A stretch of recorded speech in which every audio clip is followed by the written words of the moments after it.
Tynes Women of Ag is brought to you by John Deere, who celebrates the strength and resilience of the women who make farms run.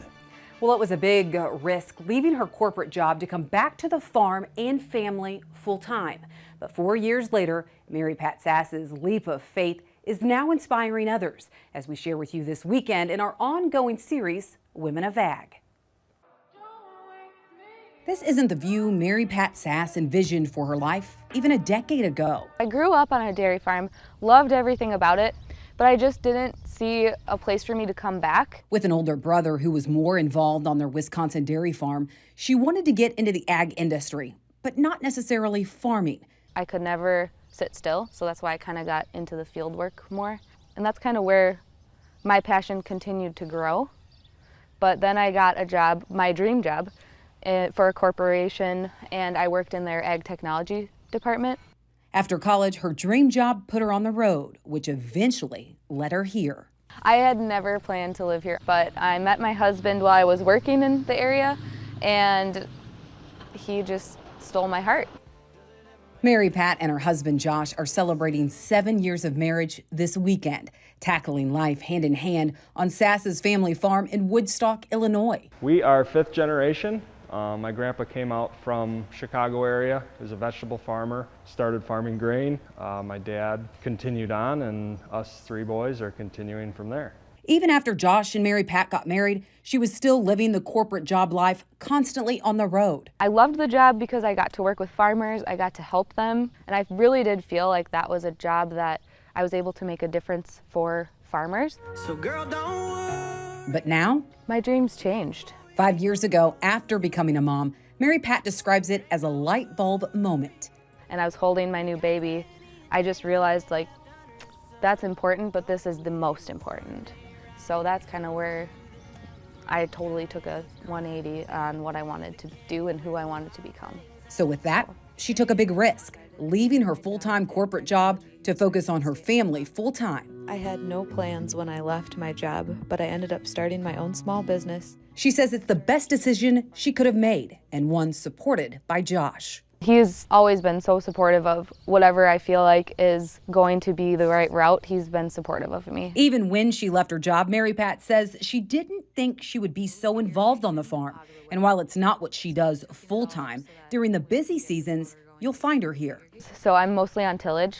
Most of the time I have my daughter with me. She's the 2-year-old.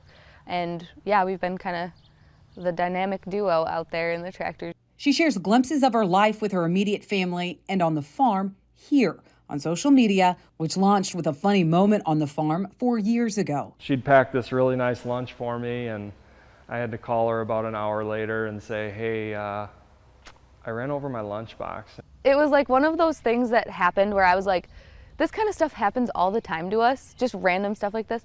And I feel like people get entertainment from it. And in just 4 years, her social media following has grown more than she imagined. I had been feeling a pull to help support agriculture, as I had been in a different way in my prior role.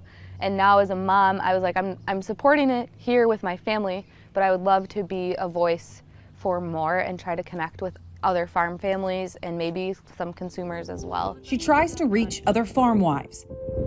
Don't let anyone tell you you can't have pretty nails and dig in the dirt, okay? Sharing stories and precious moments, helping other women who may want to be more involved on their own farm. Kind of create this relatable farm mom content and help other farm wives and moms feel like they're not alone in what they're doing. Josh was skeptical of exposing the farm and family to social media at first, but the past 4 years, it's opened doors for the Sasses to meet new friends.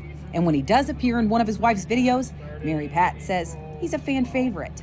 He is so supportive. He just doesn't like to be on camera. But when he does show up in his true colors, because he is a very charismatic person, when he does show up like that, my audience really likes that. But one of the ventures she's most proud of is her most recent one, called Grounded Journals.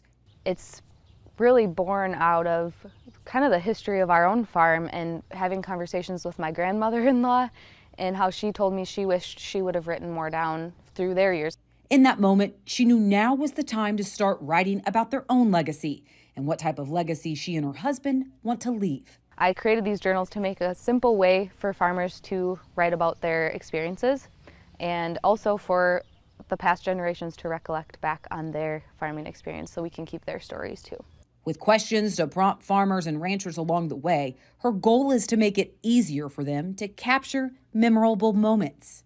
This is like a really cup-filling business for me. I get a lot of feedback on how thankful people are that these have been created as a way for them to keep their family's memories. And while Mary Pat's life may seem busy, that's definitely not her goal. I don't take pride in being busy. So it may look like I do a lot of things, but I just do a lot of different things, but I think my main focus is always my family and my kids. But with her farm and other growing businesses, she doesn't view it as a balance, instead as seasons of focus. And if anything, the place that I've been leaning in the most more recently is being more involved on the farm and getting more operationally and bringing my kids along and kind of developing that side of me, because honestly, when I quit my job, I would never have thought that I would be this involved. And I'm really, I'm not proud, I'm grateful for the opportunity to be a part of it the way I have been. Thank you for letting us come out to the farm and share your story. And several of you have sent us emails or Facebook messages recommending someone we should feature in our ongoing Women of Ag series. So keep those suggestions coming. You can email those to me at mailbag@usfarmreport.com. All right, more cuts to cow numbers in the U.S. with the smallest herd since 1962. But what does it all mean? Dan Bosse and Alan Brugler rejoin us next. They run errands and equipment. They bring parts and dinner. They drive the combine and the kids to school. They feed livestock. They fix skinned knees, broken fences.